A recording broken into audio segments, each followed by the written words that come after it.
थरे एक गाँव गोटे दंपति रहुथिले। स्वामी दिने स्त्री को कहिले, एरे सबुदिन मटन खाई खाई मते आउ मटनटा पाटी को भल लागुनी, आमे किछि नुआ रेसिपी ट्राई करिबा कि? स्त्री मध्य राजी होई गले।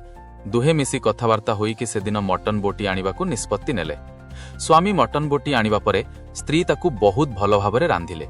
झोलरू अतिरिक्त तेल बाहर करदे सेथिरे किछि नुआ मसला मिसाइले। घर सारा महकी गला मसलार बास्नारे। स्वामी और स्त्री दुहे मिसी खाइबाकू बसिले।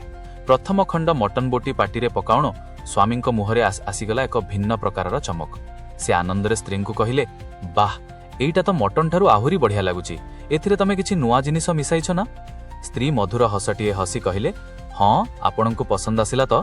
स्वामी एकदम खुशी होई स्त्री रंधा को प्रशंसा कले। दुहे मिसी सेदिन मटन बोटी तरकारीर भरपूर आनंद नेले।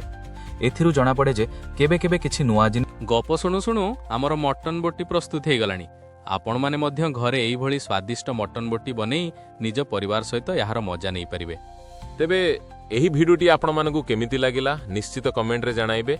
भिडियोटी भल लागिले गोटे लाइक और निज परिवार सहित शेयर करंतु और निजर चैनल साहू स्पाइसेस को सब्सक्राइब कर दियंतु।